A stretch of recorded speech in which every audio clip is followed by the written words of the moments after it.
The year is 1492. Christopher Columbus is about to embark on his world-shattering voyage to the Americas. And on his way to the coast, he stops off here at Granada.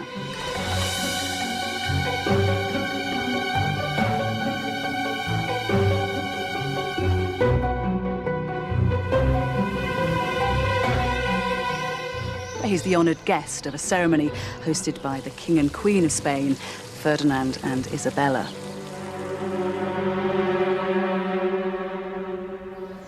They are celebrating a grand victory. Up until this day, Granada had been ruled by Muslims. But Isabella has managed to wrestle control from them.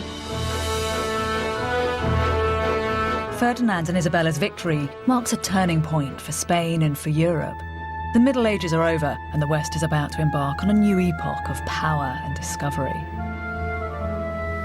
We tend to think of this as the beginning of an era. In fact, it's the climax of a forgotten chapter in European history, the rise and fall of Islam in the West.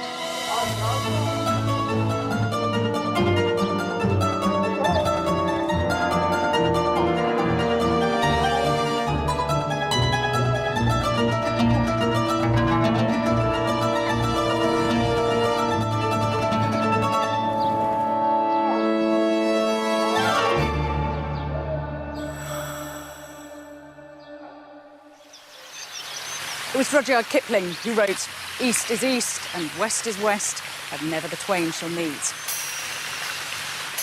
And it's a worldview that still has currency today. Islam and Christianity seem to have become ideological monoliths, citadels whose gates are firmly closed to one another. But they haven't always lived such separate lives.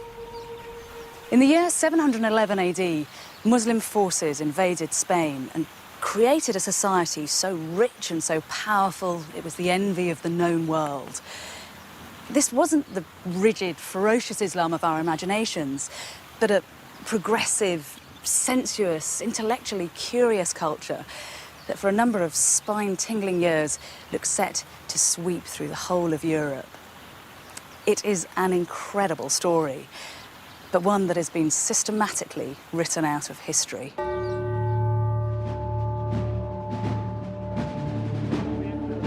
After the Catholic monarchs took over the city of Granada, they began to destroy all evidence that the Muslims had ever been in Spain.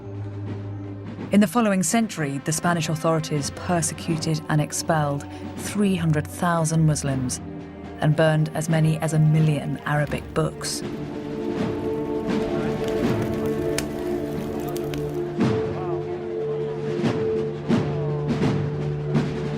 This was an astonishing act of ethnic cleansing. It put an end to a civilization which had flourished in Spain for 700 years.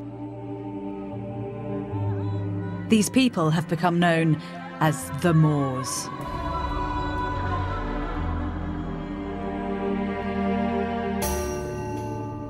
Propaganda, sparked by the Crusades, has given us an enduring image: the diabolical Moor, a dark-skinned, savage, alien enemy. But this character is a complete invention and tells us nothing about who these people really were.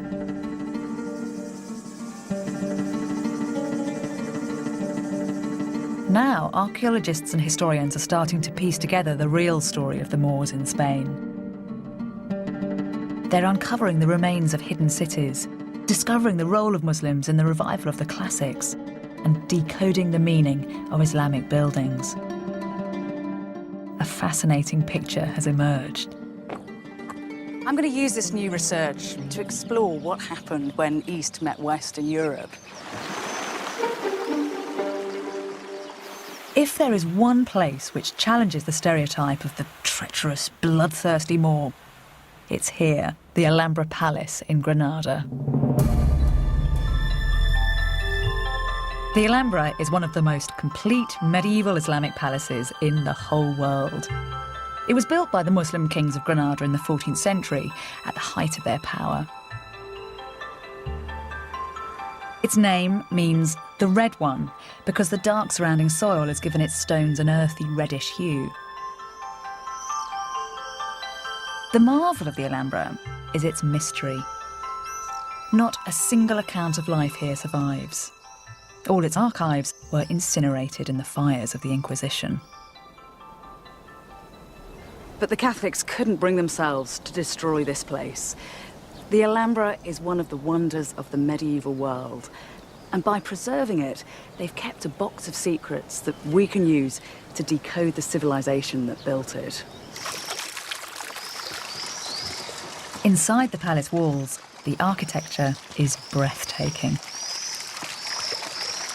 Although the aesthetic of this courtyard is quite cool and minimal now, in its heyday, it would have been a riot of colour. Granada was very famous for producing silks, and you'd have had silk hangings billowing in the breeze, and silk cushions and silk rugs where people laid out to eat their dinner and to listen to music.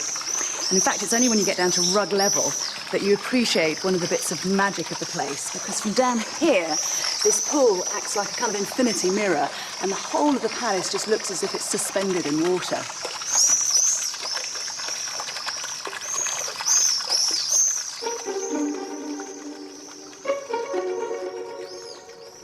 Every detail of the palace decoration seems to be part of a scheme. Row upon row of intricate geometric patterns are carved into the woodwork of the walls and windows. This is the throne room. It was the symbolic centre of the palace, and here the Sultan had a kind of psychological advantage over his subjects. Whereas he'd have stood here, an eerie silhouette, they'd have been blinded by the light that came streaming in through these brightly coloured stained glass windows.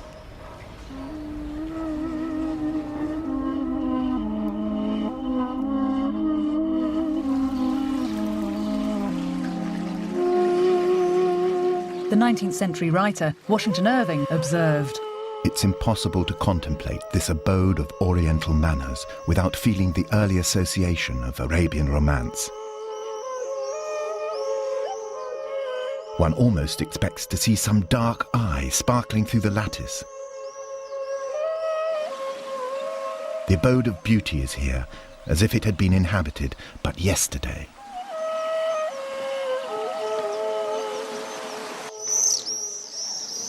But this is far more than just a beautiful building. There's a specific reason why it feels so harmonious. The men who built it had a knowledge of complex geometry which had originated in the ancient world. The first man to set down these mathematical principles was the Greek philosopher Pythagoras. Pythagoras saw numbers everywhere in the universe, but his brilliance was to understand the importance of the ratio between them.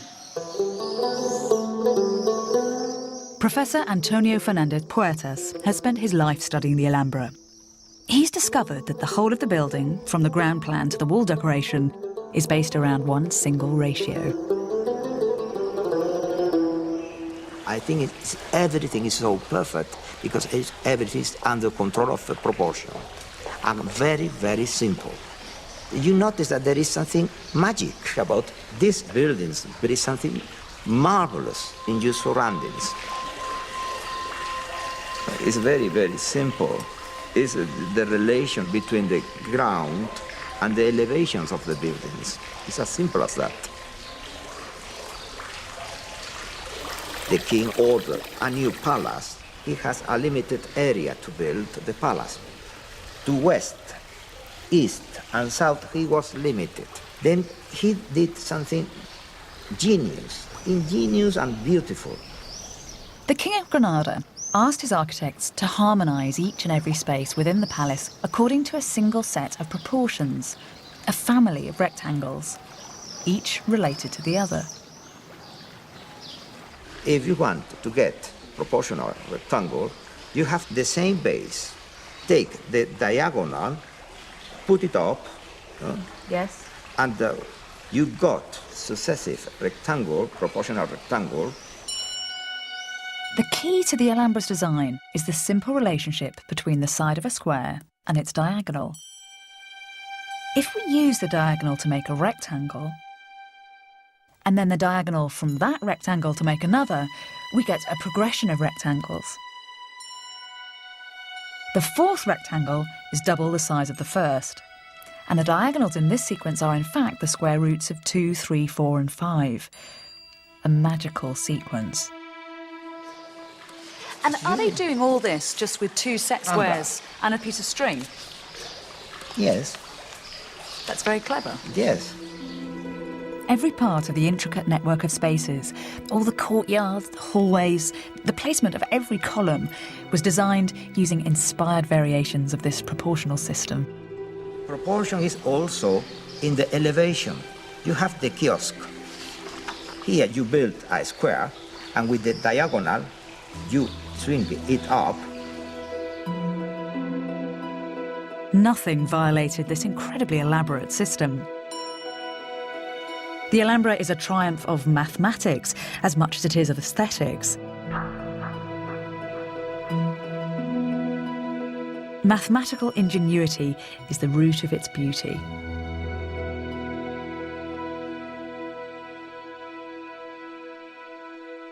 But no one talks about this. Everyone looks at the Alhambra just as an aesthetic experience. When you go to a concert and you listen Mozart, you listen Beethoven, you listen Verdi, you don't know perhaps music, but you notice that there is something magic. Yes. It happens with that the same. You feel it. The Alhambra is so enchanting, it's all too easy to view it as a fairy tale palace, isolated from history. But that is romantic nonsense. This palace was the product of a very real, very gritty history. The Alhambra was built by a religious empire which, at the pinnacle of its power, dominated land from China to Africa. An empire which had the wealth and intellect to build such masterpieces. An empire whose history goes back to the deserts of 7th century Arabia.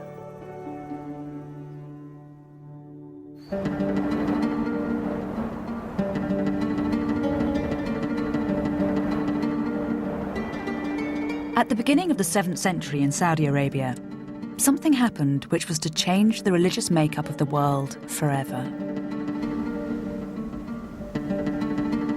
A merchant called Muhammad asserted that he had been visited by the Archangel Gabriel, who had revealed to him the true words of God.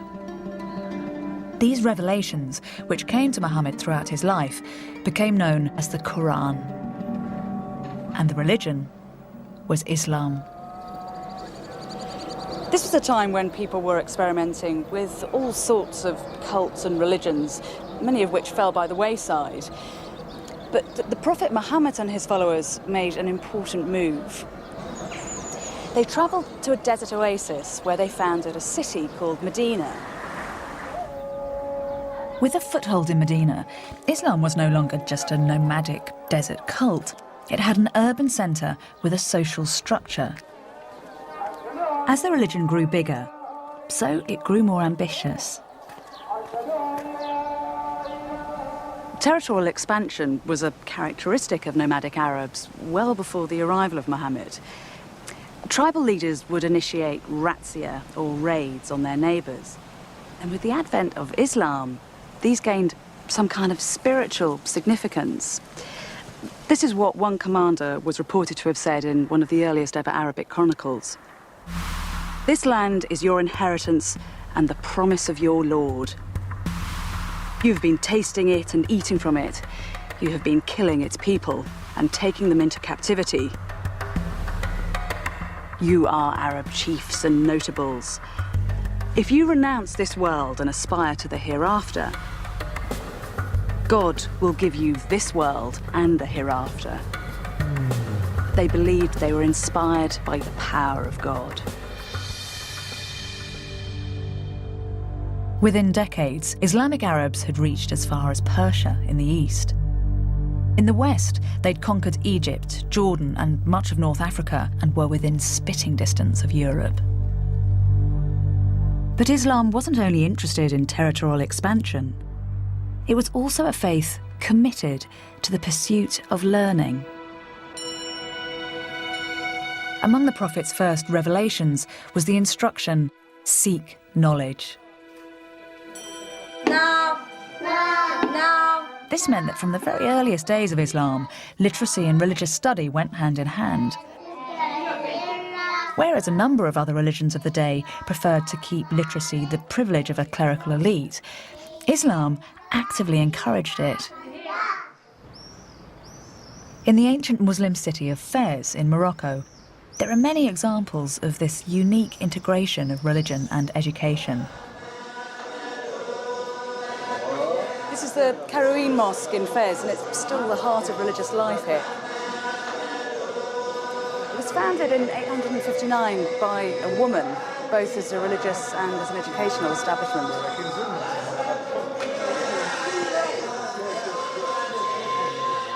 Mosques were used for teaching grammar and literacy to ordinary people. In time, colleges, known as madrasas, were set up. This is the madrasa Bu Inania. Its walls are covered with the rich, rhyming prose of the Quran. The mosque is only part of the complex, which contains both it and the madrasa. When the Sultan Abu Anan founded the place, he built the mosque alongside the madrasa. It is most symbolic.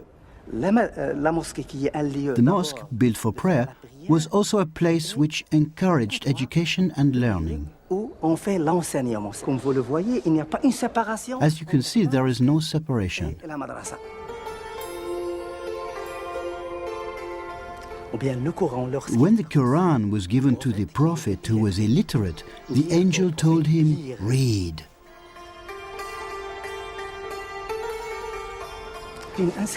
These inscriptions carved onto the walls are verses of poetry and can be found throughout the madrasa. But I think the most important section is here. What it says in Arabic is, I am the apogee of knowledge. Come, you Muslims. Come and learn, because with knowledge you can become what you want to be in the future.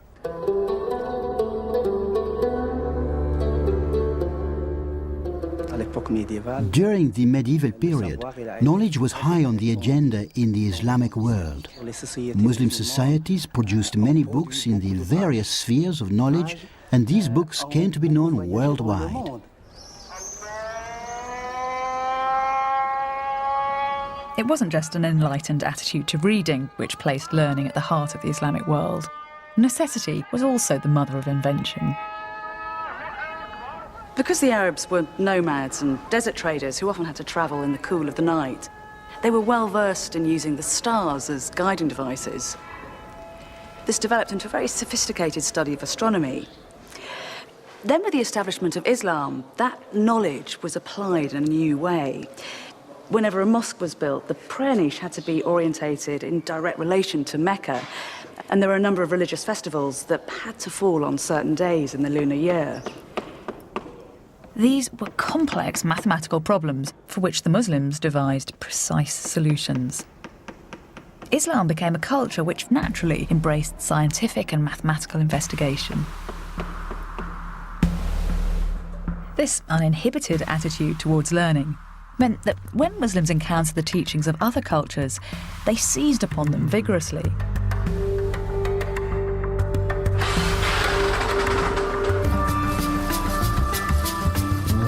In the very early days of Islam, Muslims came into contact with a body of knowledge which had been ignored by most of Northern Europe for centuries.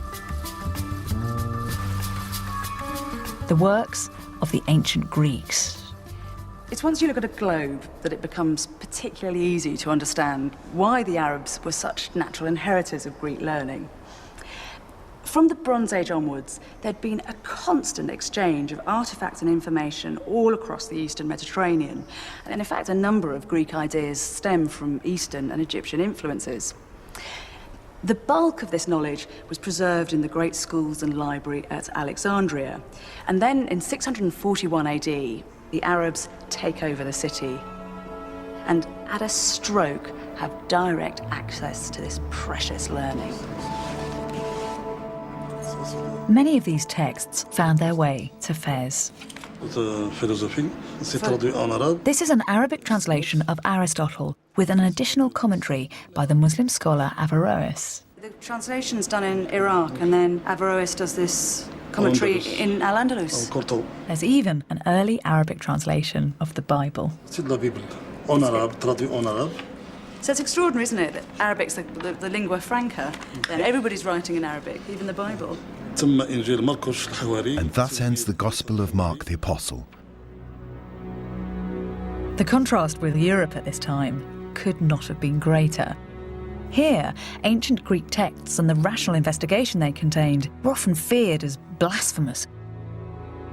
When the Prophet Muhammad was born, Christianity had already been battling with paganism for 600 years, trying to persuade believers to turn away from their old gods to the one new God. And because of that, Christians were often suspicious of Greek and Roman pagan texts. For instance, in 529 AD, the Christian emperor Justinian closed down the Athenian schools of philosophy. Set against this vibrant Islamic culture, Europe can appear an introspective and intellectually cautious place. It was certainly a continent in crisis. After the fall of Rome, there was a power vacuum in Europe, with rival tribes squabbling for territories. It was the start of what later Christian scholars would describe as the Dark Ages. While Europe lay unprotected and vulnerable, Islam was consolidating land and power. By the beginning of the 8th century, the Arabs had converted the Berber tribes at the very tip of North Africa. And before long, troops were gathered on the coast, their eyes fixed on Europe.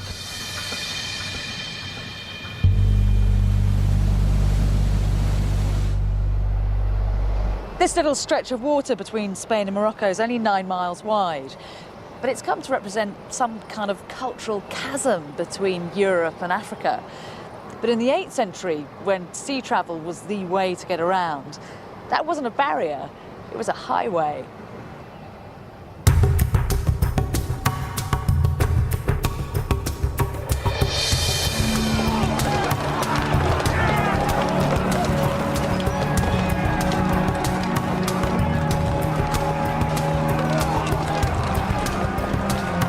In July 711, 7,000 Berber tribesmen stormed across the Straits of Gibraltar and invaded Europe.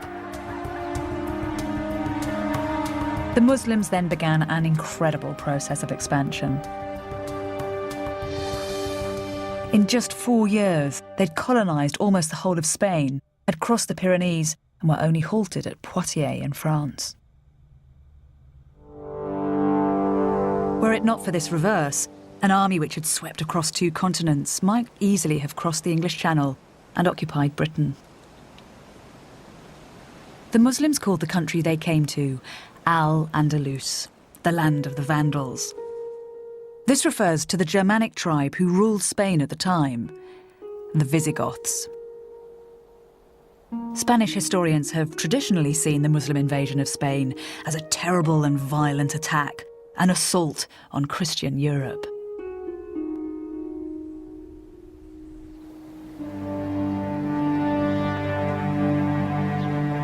In fact, here at the Visigothic site of Rocopolis near Madrid, archaeologists have found evidence which offers a rather different explanation.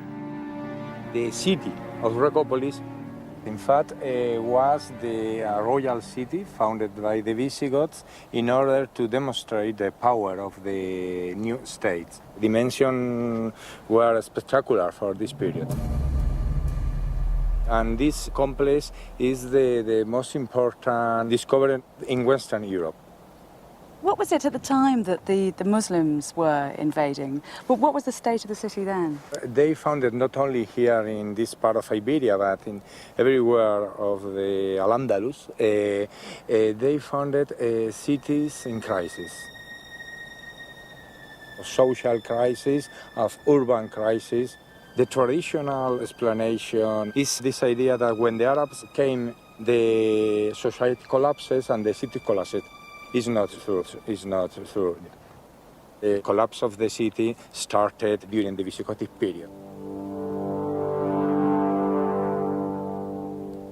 If you read the orthodox Spanish histories, then you'll learn that predatory Muslim hordes forcibly appropriated Visigothic Spain. And there certainly were some invasion battles. But at many places, like here at Rocopolis, it seems that the newcomers were actually welcomed with open arms. We even have treaties where the Visigoths enthusiastically hand over their land in return for effective Muslim protection. We went into Spain, not to fight against the people there, but to save them from the tyranny of the Latins and others that governed them at the time. In Al-Andalus, they found a paradise on earth. When the Arabs changed location, it changed geography from their inhospitable barren homeland to a rich and fertile country. This was to transform the Arab mind. This really is the secret of how such a great civilization came to be born. The Muslim invasion of Spain had been swift and effective, but it lacked a strong leadership. The first wave of invaders were North African tribesmen, only recently converted to Islam, and without connections to the power base of Arabia. But this was about to change.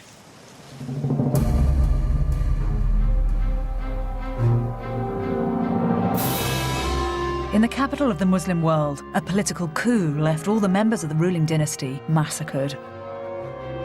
All that is except for one, a prince called Abd al-Rahman. Abd al-Rahman was in his late teens when his family was massacred. He managed to escape the slaughter and fled to the hills west of Damascus. His mother had been from North Africa, and Abd al-Rahman must have grown up hearing tales of Al-Andalus.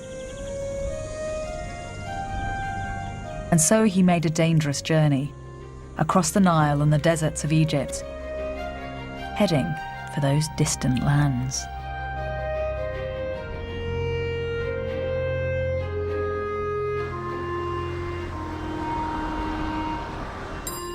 Abd al-Rahman brought culture and learning from the centre of the Islamic world straight to the heart of Al-Andalus. When Abd al-Rahman arrived in Spain, he came here to Cordoba, where the city was in complete disarray. That Roman bridge had collapsed into the river. But Abd al-Rahman set to rebuilding the city. You have to remember that it's in this context that the Arabs arrive, not as marauding destroyers, but sometimes as saviours. Abd al-Rahman brought cutting-edge technology for irrigation to Spain. Almost immediately, the landscape was transformed.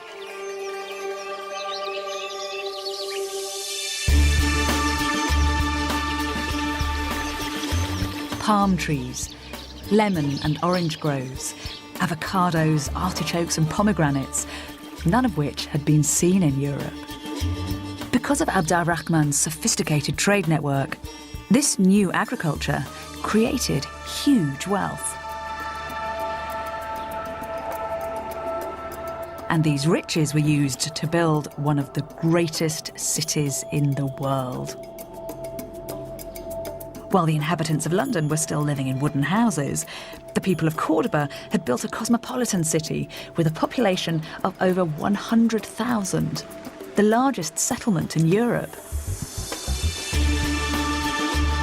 Reports from European visitors to Cordoba describe a city with 70 libraries and over 300 public baths. The accounts tell of houses with running water and roads illuminated by streetlights. You often have to take medieval sources with a fairly substantial pinch of salt because chroniclers were extremely fond of exaggeration. But in fact, the new excavations here at Cordoba are actually revealing a city that was just as rich as the one that they described.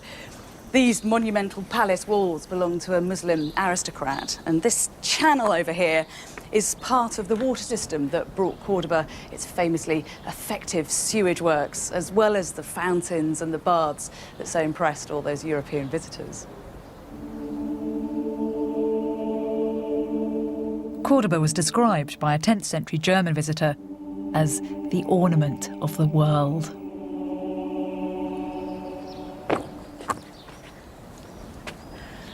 One of the reasons it's been so difficult to investigate Islamic Cordoba is that the city's been built up on itself like a kind of layer cake.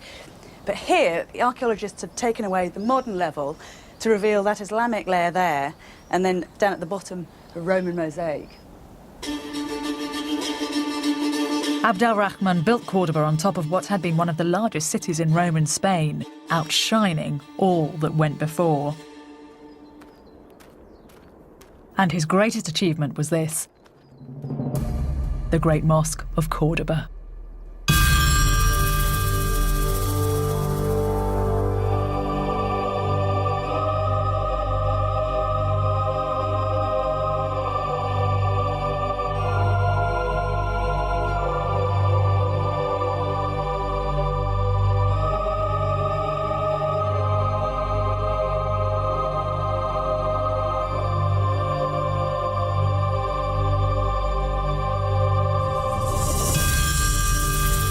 With a floor space the size of 4 football pitches, this is the largest mosque in Western Islam. The forest of 600 marble columns disappear into the distance, creating a mesmeric infinity effect. On the columns, arches balance on top of one another.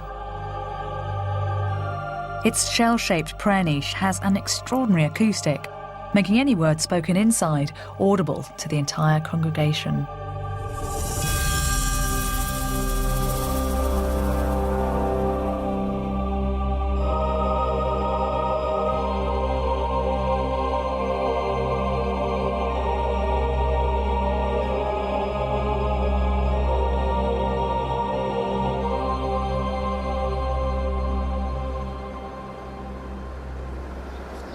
When the mosque was first built, these archways would have been opened to allow people and light to stream in and out. And this courtyard was a central part of the complex. People would come here to ritually purify themselves before they worshipped, or just to gossip and do business. Abd al-Rahman's original mosque was only a fraction of the size of the building that stands today. Over a period of 200 years, rulers would extend the mosque 3 times. It's been suggested that the mosque was enlarged because each new ruler of the city wanted to stamp his authority on the building. But there's also a more straightforward explanation. The Cordoba Mosque had to accommodate the burgeoning number of worshippers. The Muslim population of Spain was growing fast.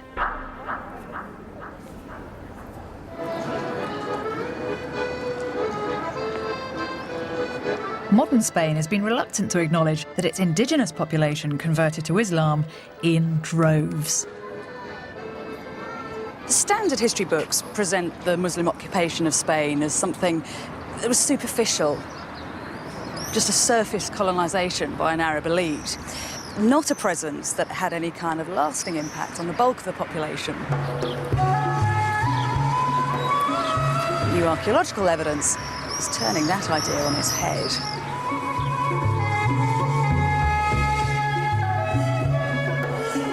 All over Spain, cities like Cordoba were established.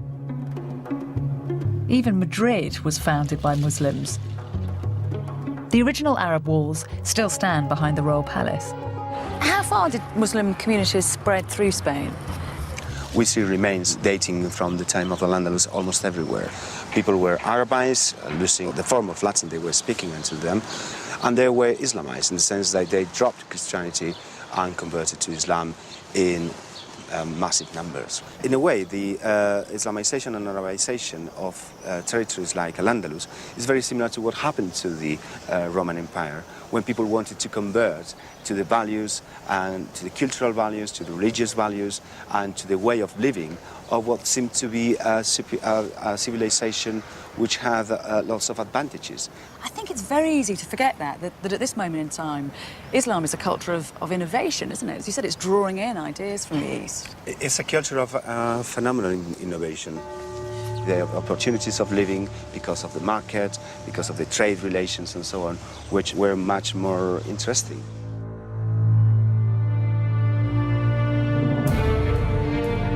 The Islamization of Spain did more than change the name of the god that people worshipped. People converted because this was a religion which had something to offer them. It had wealth, it had social structure, and it had intellectual power. The Arabs brought in one innovation that did more than any other to change the cultural makeup of Europe. And it's this, paper. The idea almost certainly came from the Chinese via trade exchange, and it is revolutionary technology. Unlike parchment and vellum, it's cheap and it's easy to mass produce. And when the Arabs come to Spain, they start to open paper-making factories. Paper allows you to do three things very effectively. You can gather information, you can analyse and develop ideas in a very precise way, and then you can disseminate your newfound knowledge to a wider world. And in the 10th century, that was a potent mix. Cordoba's love of books became legendary. Whilst the Royal Library of France contained 900 books in this period, just one of Cordoba's 70 libraries amassed over 500,000. These books contain some of the most sophisticated studies of astronomy in the world.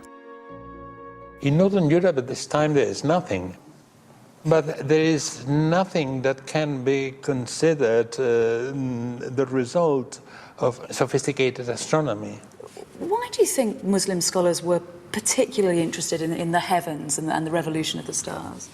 I think they were interested in science in general terms.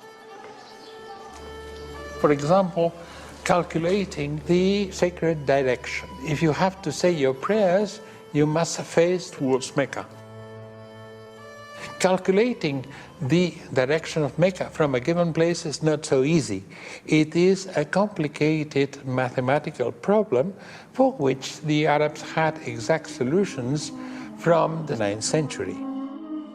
One of the ways in which the Muslims solved these problems was by developing a Greek instrument called the astrolabe.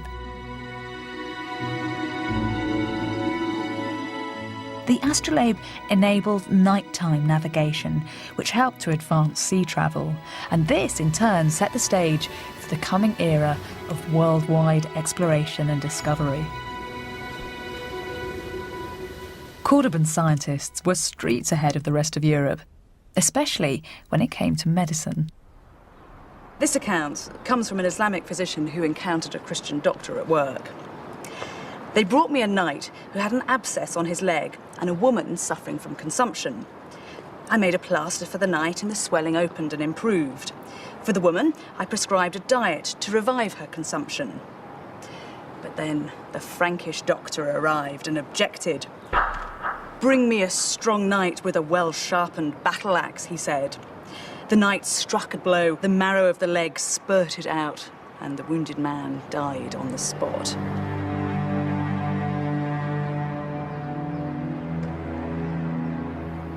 As for the woman, their doctor affirmed the devil must have entered her head.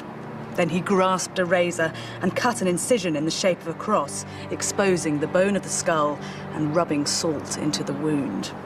The woman died in the instant. I returned home, having learnt much about the medicine of the Christians.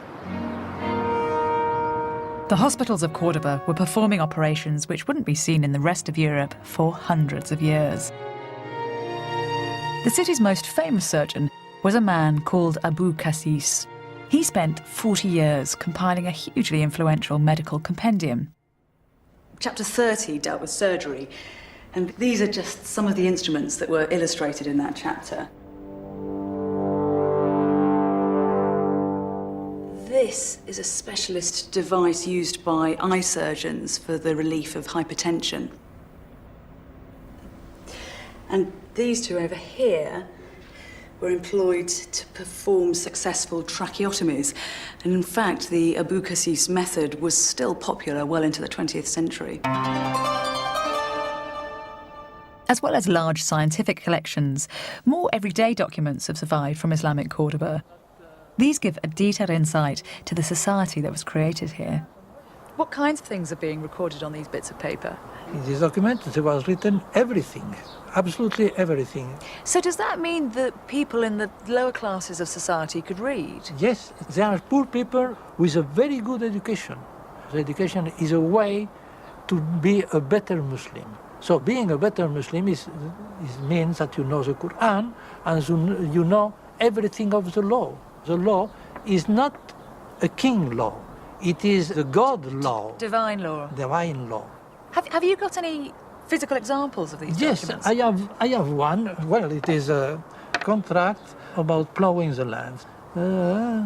For 2 years, we have to plant it with wheat and food, and he gets from this proportion of the production. The Muslim give a new thing. The land is mine. I rent you the land, and you give me a part of the production.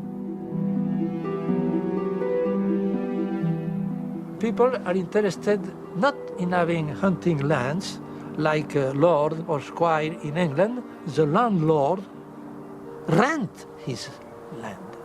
And it's empowering as well, because if you're the lowest rung of society and yet you have some rights to your own land and you can keep a lot of the produce. Yes.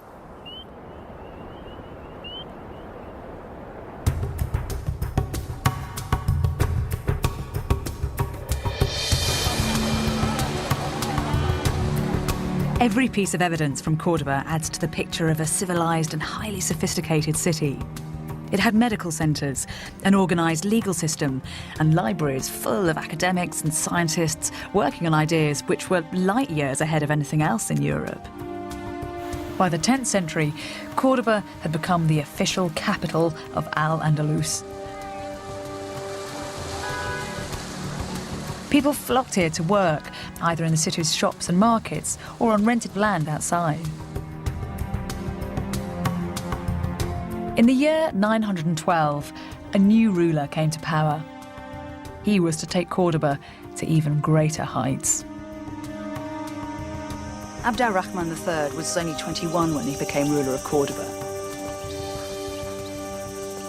With a resounding statement of self-confidence, he declared himself the Caliph, the commander-in-chief of the faithful. With that title, he claimed to be the supreme leader of the Islamic world. At a stroke, he repositioned Muslim Spain, so it was no longer a Western outpost, but instead a key power in Islam. And to complement his role as Caliph, Abd al-Rahman III built himself one of the biggest royal palaces in the world.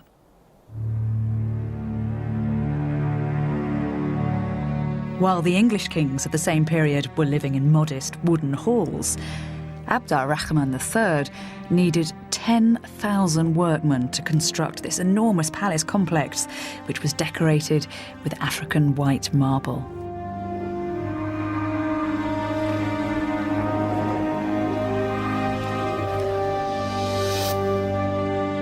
The alabaster palace, surrounded by acres of date palms, was described as a concubine lying in the arms of a black eunuch.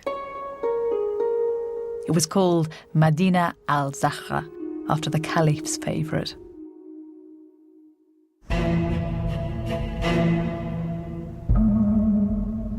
Visitors from all over Europe were received here. A monk from Germany called John of Gauss left a record of his trip. You have to try and imagine the impression this place would have made on John of Gauss. The walls were studded with tiles made of silver and gold, and on the roof there was a massive representation of the heavens. Mechanical lions roared in the corridors, and in the rafters there were mechanical birds that twittered away. Here in the centre of the room, there were 2 bowls filled with mercury that would catch the light and then send it shattering back out to dazzle the visitors. This is what was written about the climax of his visit. When John arrived at the dais where the Caliph was seated alone, almost like a godhead, he saw everything draped with rare and costly coverings. They do not use thrones or chairs as other people do, but recline on divans or couches when conversing or eating, their legs crossed over one another. There is actually one detail that this account misses out. The Caliph did have a throne, a mechanical throne that raised and then descended as if he was levitating among his subjects. A refined court culture developed in the palace of Medina al-Zahra, and this was to have an unexpected influence on the rest of Europe. What would the soundscapes of the palaces have been in the 10th century? Perhaps the most basic level would be the sounds of all the different fountains and small running currents, artificial rivers running from room to room. On top of that, we could have heard layer upon layer of different types of music and singing. A variety of different professional instrumentalists. We could easily have heard a lute player sitting in a corner or in any of the various different entryways.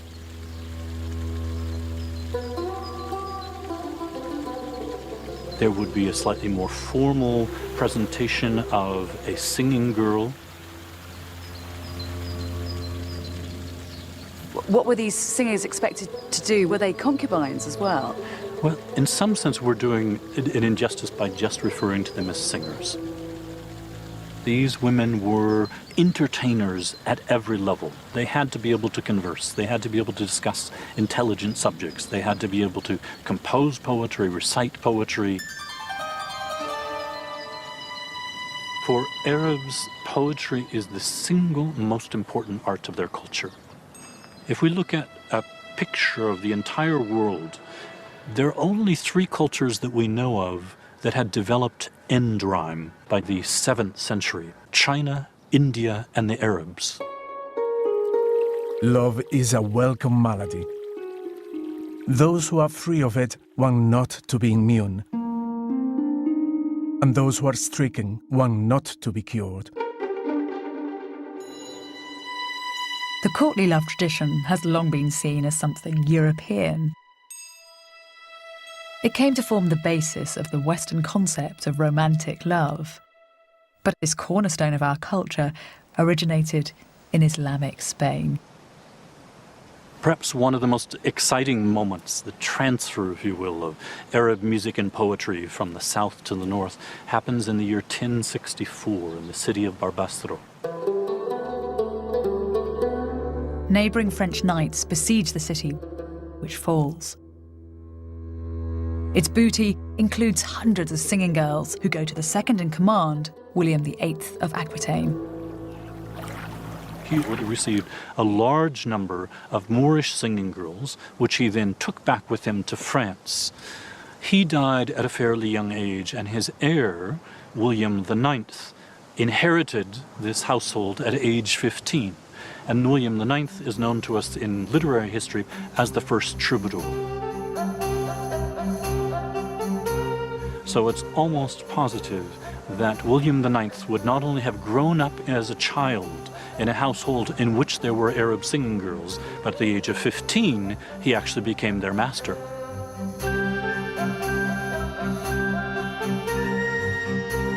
It's one of the few moments where we can say that there's a transfer of singing girls from this point to that point, and then the point of reception is precisely where the first flourishing of troubadour poetry emerges.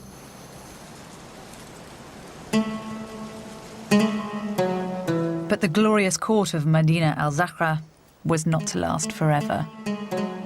Within the palace were sown the very seeds of its destruction.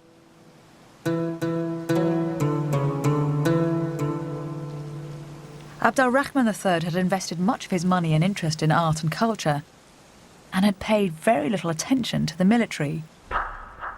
There were no generals at court, and citizens didn't have to serve in the army. This is important. The mere fact that the army can't recruit from its own citizens means that it has to recruit more and more foreigners, effectively mercenaries. This is part of the reason for the conflict, which led to the ultimate collapse of the caliphate. When an ambitious courtier usurped the caliphate, the court split into factions. Once the 300-year-old dynasty cracked, it didn't take long for the palace to come under attack.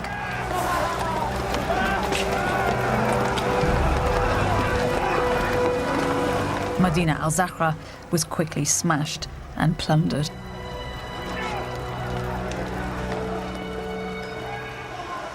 These are the telltale signs that the palace was violently destroyed. They're scorch marks on the marble made when the molten lead that supported the joist in the roof melted as the palace was burnt to the ground. Of course, the history of Spain would have been very different if Medina al-Zahra had continued to exist and if the caliphate had not disappeared.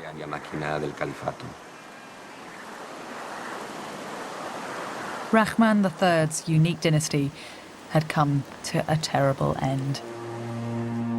And in the north of the country, another religious power was eyeing up the rich lands of Al-Andalus. Its name was Christendom.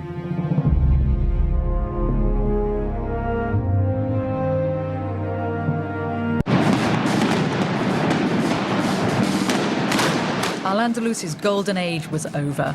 By the beginning of the 11th century, Abd al-Rahman's dynasty in Cordoba had collapsed into chaos and disorder. But what happened next was even more devastating. In 1095, Pope Urban II made a call to arms. He ordered a war to remove Islam from the Holy Lands. Pope Urban's speech is agitprop at its finest. When an armed attack is made against an enemy, let there be one resounding cry from the soldiers of God. It is the will of God. It is the will of God. The Crusades had begun. It didn't take long for this zealous warrior mentality to rouse the Christians of northern Spain. And what followed was as treacherous as any of the Crusades in the Holy Lands. The Christians had always held on to the far north of the country, and now they were gaining ground. Al-Andalus had fragmented into a hodgepodge of isolated city-states. Suddenly, Muslim Spain found herself under attack. Her palaces were raided and her cities laid to siege. Between the 11th and the 13th centuries, an army of Christian kings took over the lands of Al-Andalus. Every year, this conflict is reenacted in towns across Spain. Cristianos. This, the victor's version of history, glamorizes what was actually a dishonorable and dirty war. When the Christian comes, they break everything. They come in summer when it is almost dry. They put it fire. After that, they cut the trees. The agriculture of Al-Andalus was very sophisticated. The more sophisticated is something, the more fragile it is. So the more easy is to break it. Irrigation. If you break a canal, there's no more water. So for some years, people are starving. So it's a scorched earth policy. Yes. Soon, a brutal system of protection rackets emerged. There is an alternative. You pay me, I don't destroy. I don't burn your house. How much do you give me? I don't cut your trees.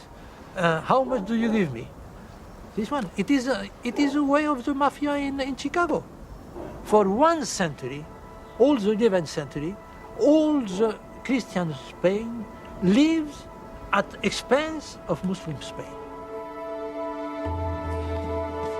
One by one, the fragmented city-states of Al-Andalus were terrorised. Their solution was to fight fire with fire by bringing in troops from Morocco. This is the capital from the top of a column in Cordoba. It's a buzzing little scene. You've got 4 musicians, 2 who are playing pipes and 2 who are playing the lute. But at some point, the faces of the musicians have been smashed in. This wasn't perpetrated by Christian raiders, but by the new Muslim power who had come to help Al-Andalus.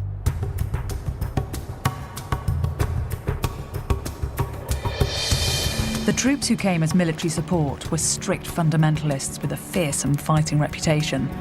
They were called the Almoravids. The Almoravids were a tribe of nomads from the Sahara. They had black skin and wore veils that covered everything apart from their eyes. When they went into battle, they rode light-footed, versatile little horses and took with them camels and elephants. But they were fiercest of all when it came to religion. They preached a return to basic Muslim values, and when they came to Al-Andalus, they were shocked by what they found. There are people from the desert. There is people newborn to the religion, so they have a hard feeling of it. Evangelical Islam. Yeah, absolutely. Not accustomed to civilization. Yeah. What did they think had gone wrong with Islam here? They felt they have to purify things. They said, this is people very accustomed to civilization, to science. They're talking with Christians, with Jews. This is a mix that we don't like it. We want purified people.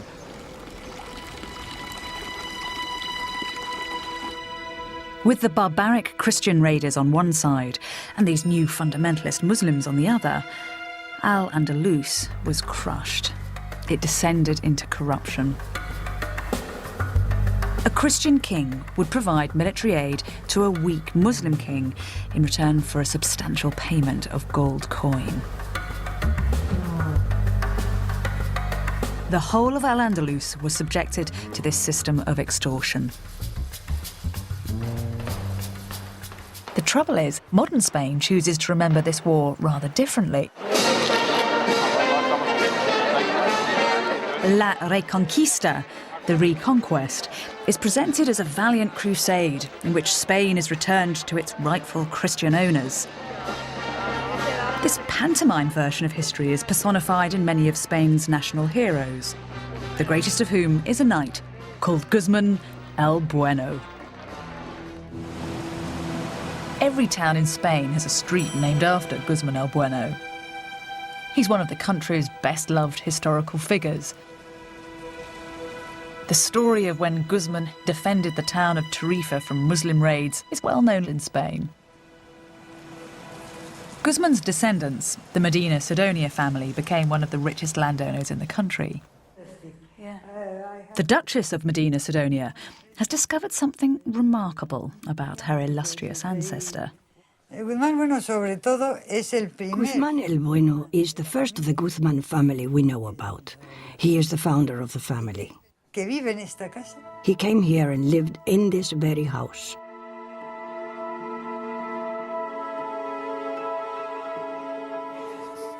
This is the family archive, although it's more than that. It is a rich source of documents from the medieval period and later. Was it right that one of your ancestors was involved in the Spanish Armada? The 7th Duke was involved in that campaign.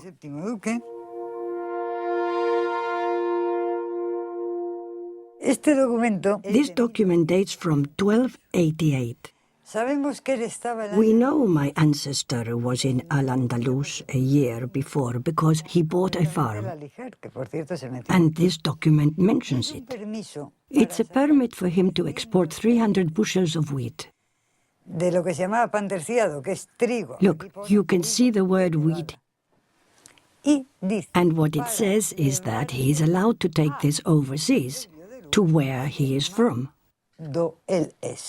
So, because of the grammar, you can tell that he comes from overseas, not that he was just visiting from overseas. Yes, probably it refers to a place which was part of Morocco, much larger then than now, a place where neither wheat nor hay could grow. The Duchess had discovered that her ancestor, the great Christian knight Guzman el Bueno, was actually a Muslim.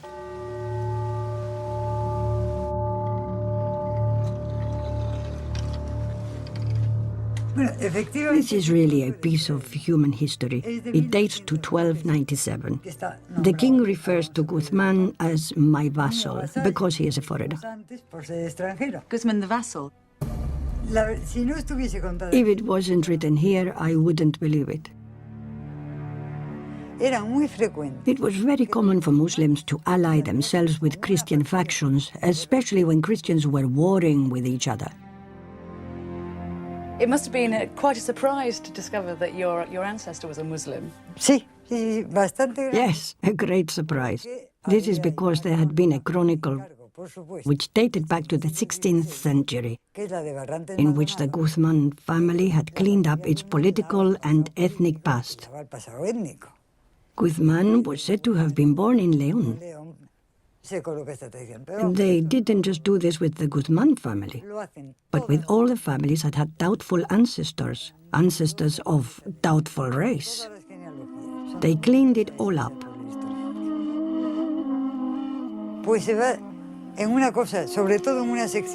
We have a whole load of documents here from the Spanish Register, and they turn everything we know about Spanish history upside down.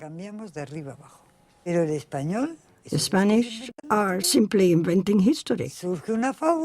They have turned history into a fable. The idea that the Christians and the Muslims were fighting a holy war was created in Spain long after the Reconquest actually took place. Even Spain's most famous hero, the swashbuckling El Cid, is caught up in this fantasy. In films and books, El Cid is celebrated as a kind of Christian pin-up, a crusader in the fight against the terrible Moor.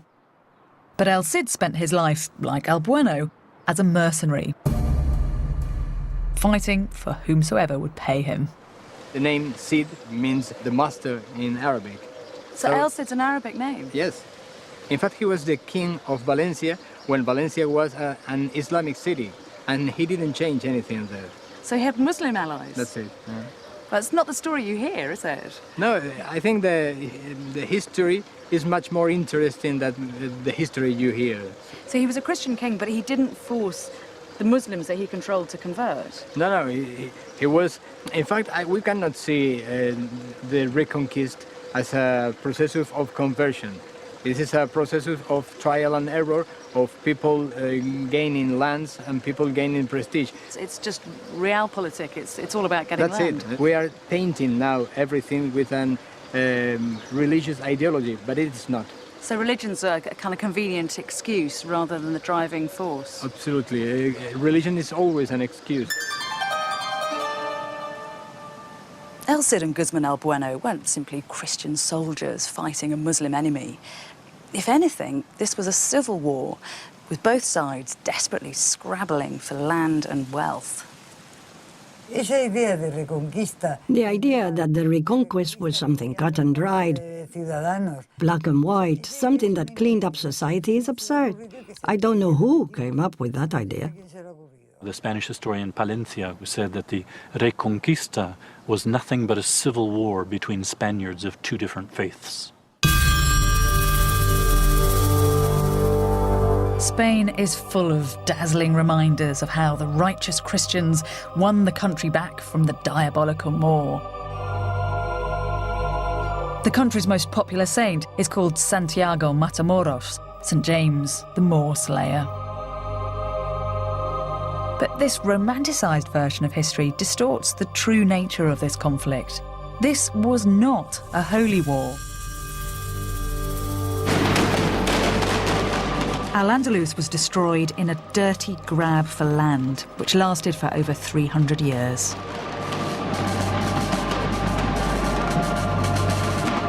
And in this conflict, the more refined society was the one least equipped for war.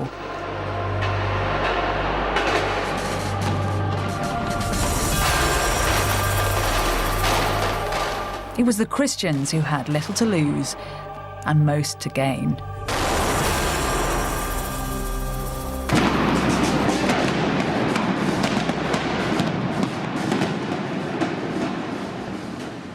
And what happened when the Christians began to take over exposes a curious respect for Muslim culture. When the Christian King Peter took control of Seville in 1248, this is what he had made. It is a beautiful building. It was built for a Christian, and yet in every way it resembles an Islamic palace.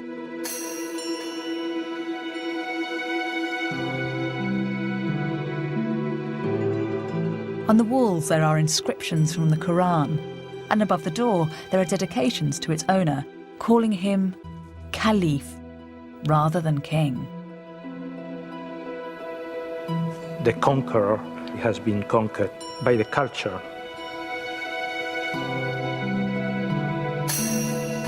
It's a tiny bit unexpected that when this Christian king rebuilt this palace, he made it appear so Arabic.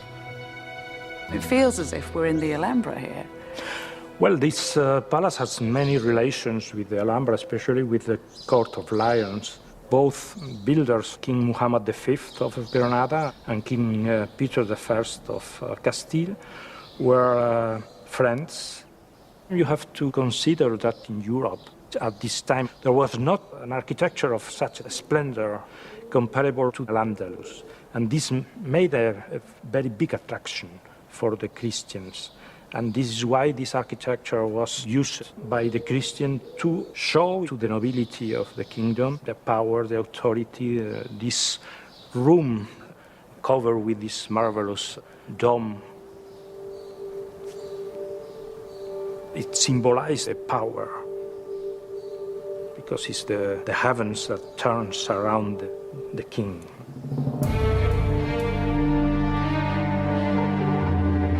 But the legacy of Al-Andalus was to affect more than the architecture of Europe. In the midst of this terrible struggle, something incredible was to happen, which would fire the minds of Europeans and expand our intellectual horizons.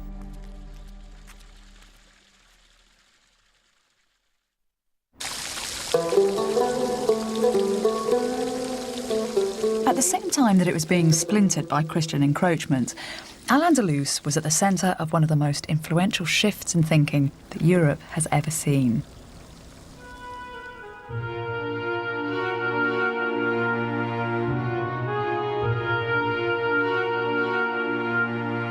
Between the Middle Ages and the modern era, Europe underwent a massive intellectual and cultural revolution. This shift, known as the Renaissance, transformed the human experience. It prompted the exploration of science and the arts and changed the way that men and women saw themselves in relation to God. The Renaissance and the scientific revolution that followed were critical stages in the development of Europe. The origins of the Renaissance are generally believed to lie in Italy, where a renewed interest in the classics had a huge impact on art and culture. But the foundations of the Renaissance were laid much earlier, and not in Italy, but in a town called Toledo in Islamic Spain.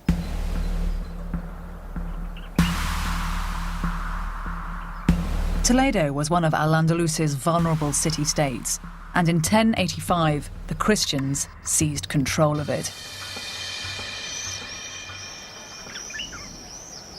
Unusually, the handover went very smoothly, and as a result, the Muslims already living in Toledo were allowed to remain as citizens and their mosques were left untouched. The city that emerged accommodated both Muslim and Christian. Spain at this time is a paradox. On one hand, tensions between Muslims and Christians are becoming unbearable. And yet, on the other, there is a hugely beneficial intellectual evolution that is only possible because Muslims and Christians are living side by side.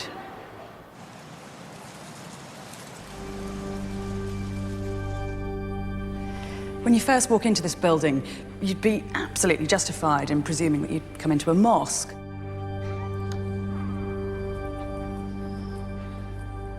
Those horseshoe arches replicate in precise detail the arches in the mosque at Cordoba. And up at the end above the windows, you've got a repetitive phrase in Arabic, which translates as prosperity and happiness, prosperity and happiness. But this isn't a mosque. It's a church built when the Christians took over the town. It seems to me that this building's a metaphor for what's happening in Spain at this time. It doesn't speak of a golden age of tolerance, but it does talk of a world where two cultures were inextricably interlinked.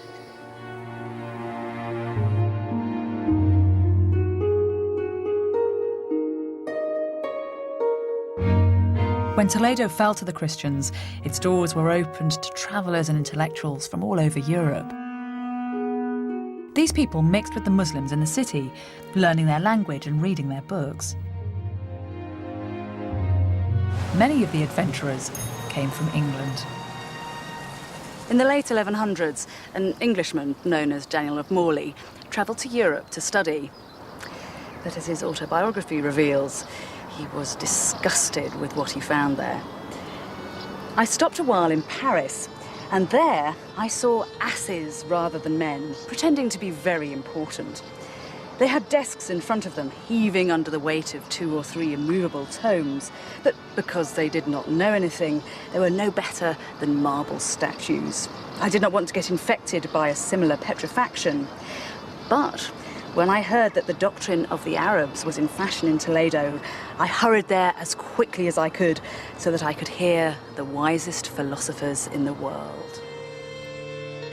Just as the fall of Alexandria had made a massive body of Greek knowledge available to the Arabs 400 years previously, now the Christian conquest of Toledo passed this storehouse of knowledge on to Europeans, who flocked here in their hundreds. At the backs of shops and in courtyards, groups of men started to gather together, Christians, Muslims and Jews, to work on texts that had been stored in the archives of mosques and churches. These were extraordinary manuscripts, translations of Aristotle and Plato and Euclid, as well as original works by Arabic mathematicians, astronomers and alchemists. This was a resource like no other in the rest of Europe. It was intellectual dynamite. People came from all over Europe. All these works that were lost in Europe could be found in Toledo. There was lots of wisdom here. How did the translators work together here in Toledo? In the first period, there was usually 2 people working together. And then another person who was learned in Latin would write it down in Latin. And that was, I think, the target of working together, and it was very clear. I think it really made it more accurate because it was a teamwork. How long have these manuscripts been kept in Toledo? Well, most of the translations were carried out in the 12th and 13th century. That means for almost 900 years, most of them.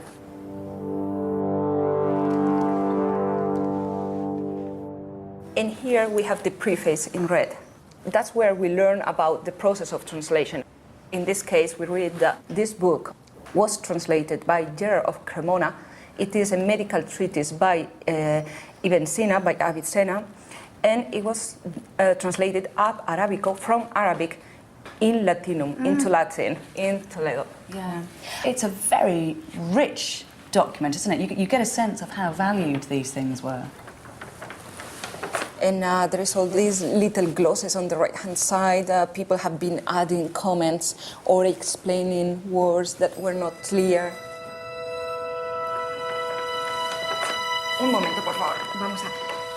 Wow, that's a splendid beast of a thing. Yeah,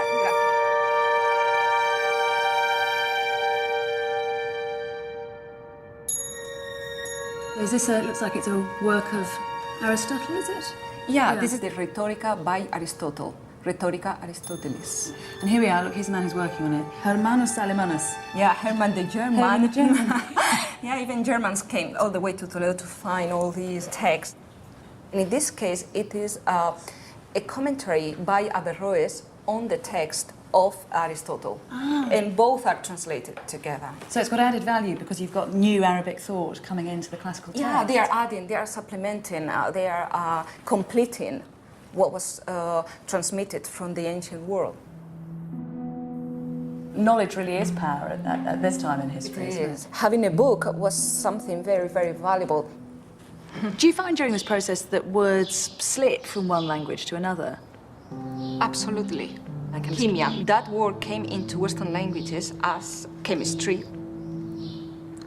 But we have another word, alchemy, that comes originally from Greek through Arabic. They added the article in Arabic, al, and that gave alchemy. English is full of words which came into the language from Arabic in this way.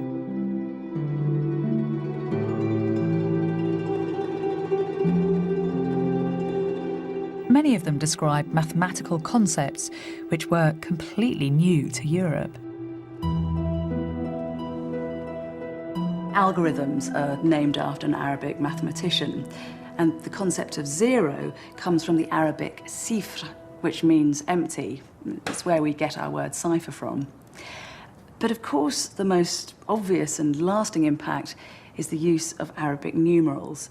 And in this Spanish-Latin text, which dates from around about 986 AD, we have the first example of Arabic numerals written in Europe. Here they are. 1, 2, 3, 4, 5, 6, 7, 8, 9. Imagine trying to do something like multiplication with Roman numerals.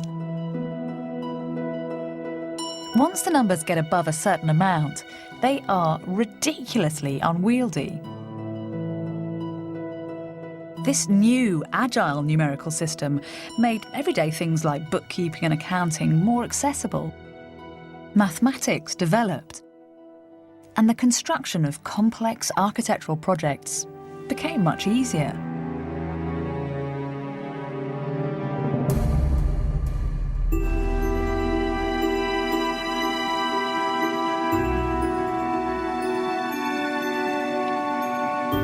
Recently, archaeologists renovating the roof timbers of Salisbury Cathedral in England made a discovery which clarifies this story.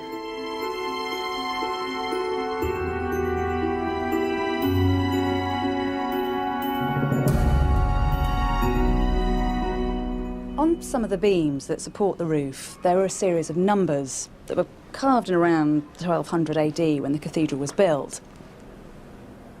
Now, that's a 3, and obviously it's familiar to us today, but in its time, it was a curious and progressive symbol.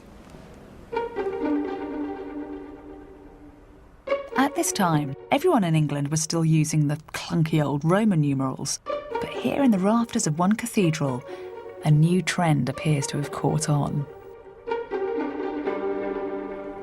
These numbers, the numbers that we use today, the fact that they're here is proof that the ordinary craftsmen who carved them benefited from an explosion of knowledge that started in Arabia and spread through Europe via Islamic Spain.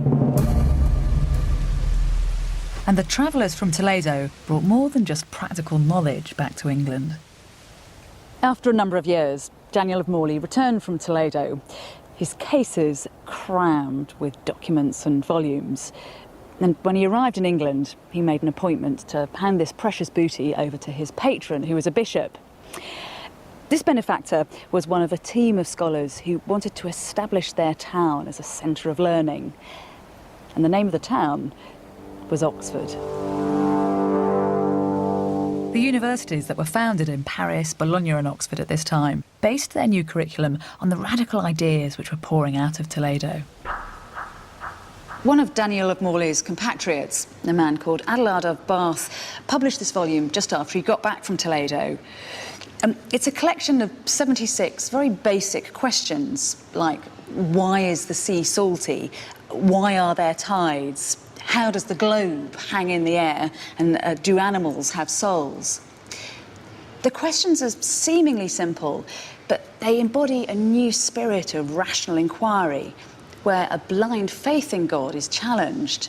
And Adelard of Bath admits his debt to the Muslims in pursuing this line of inquiry. He writes, "From the Arabs I have learnt one thing, to lead by reason. I will detract nothing from God, but very carefully listen to the limits of human knowledge. Only where this utterly breaks down should we refer things to God." The Muslims developed a massive program of translations in which they translated from Greek into Arabic everything that had reached them. And this was something that was promoted by the whole society. And the result of this is that they translated practically all Greek knowledge. There is a first period in which they translate and they learn, they assimilate. Later, they had learned enough and they began to produce original works by themselves and to criticize Greek science. And of course, one cannot say that the Arabs were mere transmitters of Greek science. They were the people that continued the work of Greek scientists until they led all this research into a final crisis. And this final crisis was the crisis that brought the Renaissance and the scientific revolution. If they had not done this, Renaissance and scientific revolution would have been impossible.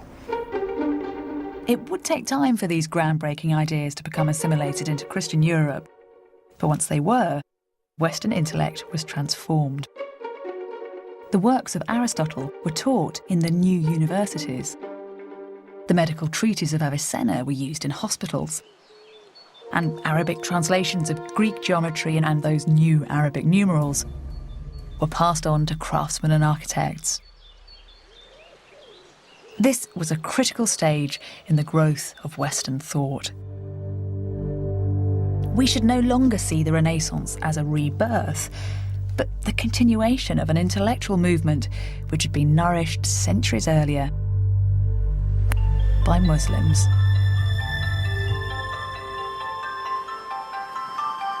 And yet the role of the Muslims in the development of the European mind is rarely acknowledged.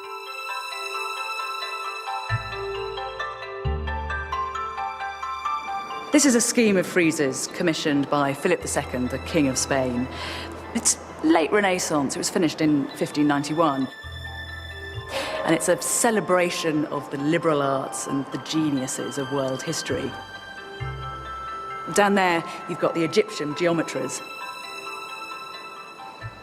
And here are the teachers in the classical Greek gymnasia, who, interestingly and completely incongruously, are using Arabic numerals. But nowhere is there Averroes or Abu Qasis. The Arab intellectuals have been airbrushed out of history. The Italian Renaissance is famous for reviving classical learning, but in fact what's happening here 400 years earlier seems to be just as vital. Do you think that Muslim scholars aren't given due credit for what they're doing in Islamic Spain at this time? It is not something that you would learn about in school, probably, or even at university. It was probably conscious process of neglect, and now we are still suffering from that. Extremely selective history writing. That's right. It is due to the conflict that existed between the two worlds. These remarkable ideas were leaching out of Al-Andalus at precisely the same time that the Christians were flooding in. The frontier, which had started far north of Madrid, was gradually pushing southwards. Then, in 1236, Cordoba fell, followed by Valencia and Seville, until by 1250, only the Kingdom of Granada remained Muslim.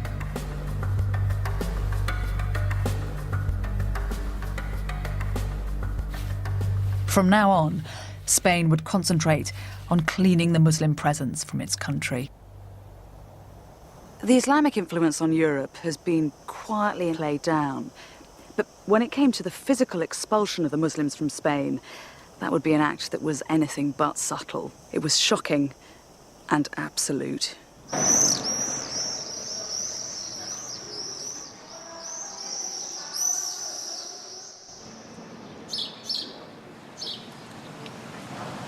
The history of Al-Andalus was about to take a new and sinister turn. In the city of Granada, the Muslims were to fall victim to one of the most shocking acts of ethnic cleansing that Europe has ever seen. Long after the rest of Al-Andalus had fallen to the Christians, Granada remained defiantly Islamic. Protected by mountains and those giant watchtowers and forts, the 70,000 Muslims who lived here managed to hold off attack for another 200 years. But time was running out. While Granada occupied a small territory in the south of Spain, the rest of the country was now divided between Castile in the west and Aragon in the east, two very powerful kingdoms. The King of Castile was about to be forced to pass his kingdom to his niece, Isabella. Isabella was headstrong and passionate, but she also had an acute political mind. In 1469, at the age of 18, she married her second cousin, Ferdinand, the dashing heir to the throne of Aragon. Now, the two most powerful Catholic dynasties in Spain were united, and the reconquest was edging ever closer to completion. Granada was blocking Isabella's vision of a unified Spain, and so it had to be reclaimed.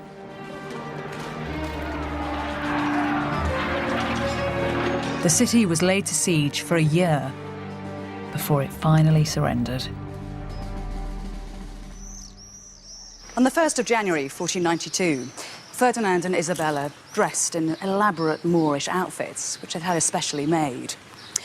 With great pomp and circumstance, they entered the Palace of Alhambra and took the keys to the city.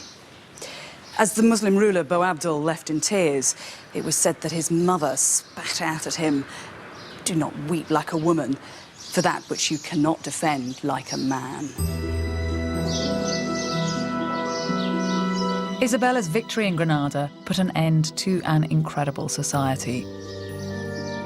In the 700 years that they'd been in Europe, the Muslims of Al-Andalus had built a culture which was the very pinnacle of civilized life, influencing Europe in ways that we're only just beginning to understand. And Isabella would endeavour to ensure that Islam in the West would never enjoy such a relationship again. A few years after Ferdinand and Isabella came to power, they set up an organisation that affected the most extreme form of religious control that Europe has ever known. The Inquisition. The purpose of the Inquisition was to track down and eliminate anyone who wasn't an Orthodox member of the Catholic Church. Those found guilty of heresy were subjected to a sinister public ceremony called an auto de fe. In this eerie ritual, vestiges of which are still performed today, the guilty were forced to repent their sins while their accusers watched on, hidden under hooded caps.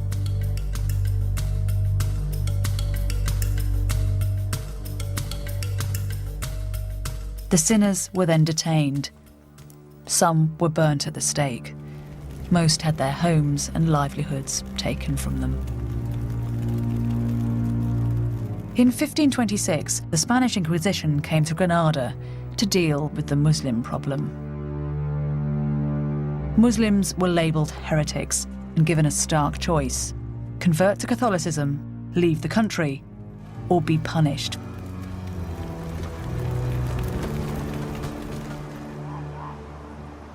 The Muslims of Granada were segregated from the rest of the population. Their ghetto survives as the old quarter of the city today. It's a fantastic house. Thank you. Many of the houses that the Muslims were forced out of are still standing. Antonio Orihuela lives in one. It's almost inverted, because you don't have any windows looking out onto the street, but the focus is in the middle here on the courtyard. Yes, the courtyard is the center of the family life. So all the doors and windows are open to the courtyard and closed to the street. Privacy was one of the most important characteristics of these houses.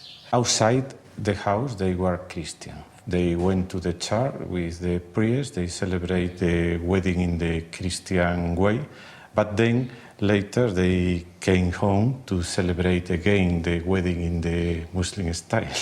And what happened though when the Inquisition came knocking on the door? Well, as you see, these houses had the bent entry. So from outside, even if the door is open, it's not possible to see what happens in the courtyard. The Inquisitors went from door to door, seeking out those they still suspected of being Muslim. A number of civic leaders had already been expelled, and so often it was only women and children left. They herded them up and held them in churches by night so that they could be tried the following morning. Some of the women cried out that they were like lambs being taken to the slaughter and wished that instead they'd been allowed to die in their own home. The Inquisition was so brutally efficient that within 20 years, all Muslims in Spain had been forcibly converted to Catholicism. But this wasn't enough. Many still continued to practice their faith in private. And so, in 1609, the Spanish crown ordered the removal of all Muslims from Spain. Perhaps the most shocking thing in the expulsion is they were not actually expelling Arabs, nor were they expelling Berbers.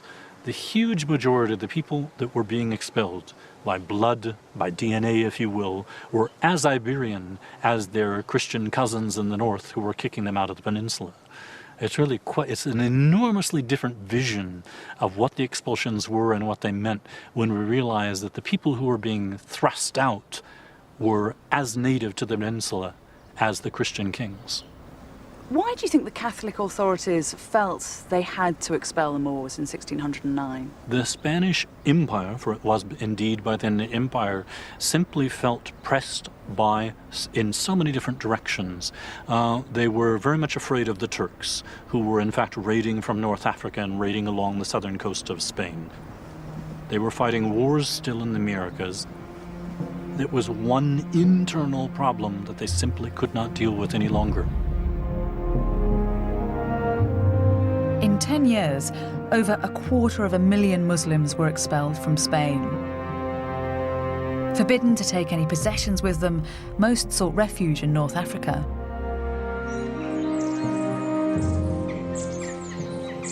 When Isabella and Ferdinand died, this is where they were buried. It's a little corner of the Alhambra, and it's decorated with inscriptions from the Quran.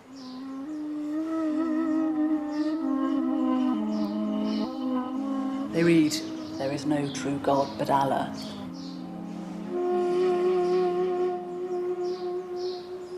In many ways, it's a curious choice for a Christian entombment, but it does speak of that complicated relationship that was enjoyed by the Catholics and the Muslims.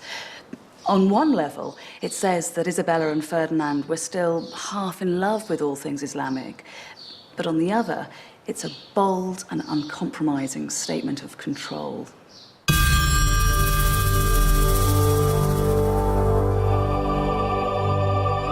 And in Cordoba, the new Catholic rulers did something unbelievable.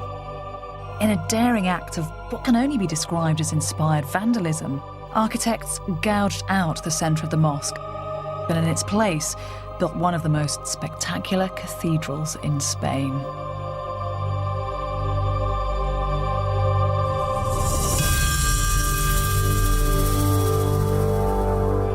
The result is a shocking and blasphemous conflation of two of the world's most powerful religions. It is unnervingly beautiful, but possesses an underlying schizophrenia, as if a terrible and silent battle is being carried out in the very architecture of the building.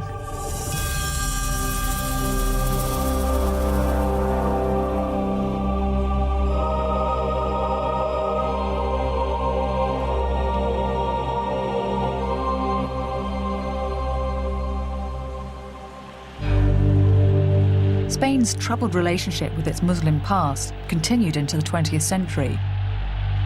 The dictator Franco invented his own version of his country's heritage. Franco, this period was somehow interrupting what was for him a continuum history.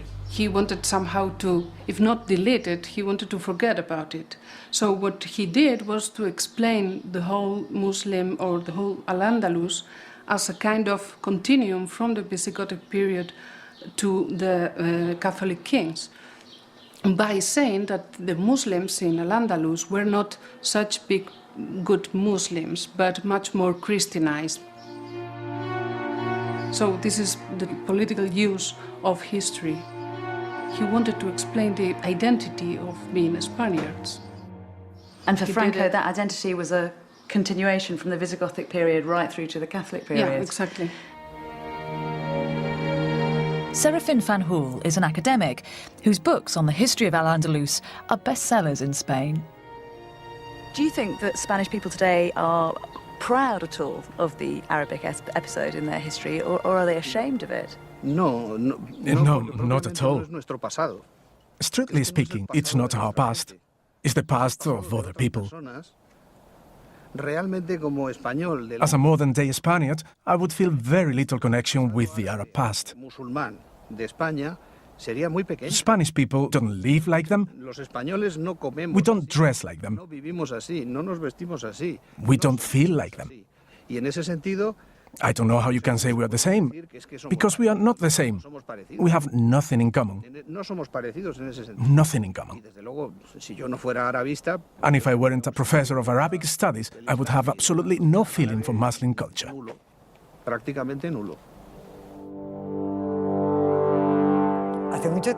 For a very long time, people have protested and urged that history be truthfully told, that they not be fed this nonsense. But this is the inheritance of the Inquisition. The Inquisition's character is alive and well. I can tell you one thing. Spanish people have a tendency to prevent others from speaking their minds, a tendency to try and control the way others behave and think. You can be sure that when you try and speak the truth, you pay for it.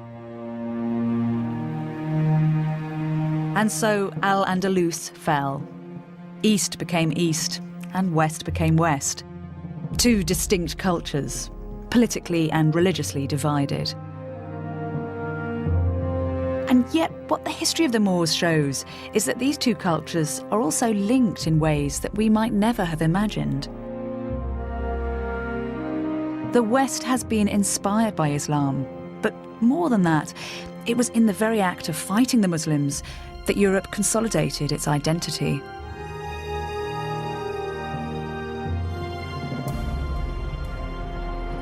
When we started, Christopher Columbus was setting sail for the New World. And as he pointed his boats westwards, Spain aligned herself with him, turning away from the east. The Muslims had been fought, and now they were to be forgotten. As time went by, memories of the Islamic past were moulded until they became a more comforting storybook version of history. But this is a case where truth really is stranger than fiction. The story of Al-Andalus isn't a simple tale of good versus bad, East versus West. It's intriguing and complicated, it's brilliant and brutal, it's very human and it's very messy, and it's for precisely that reason that it needs to be remembered, not written out of the history books.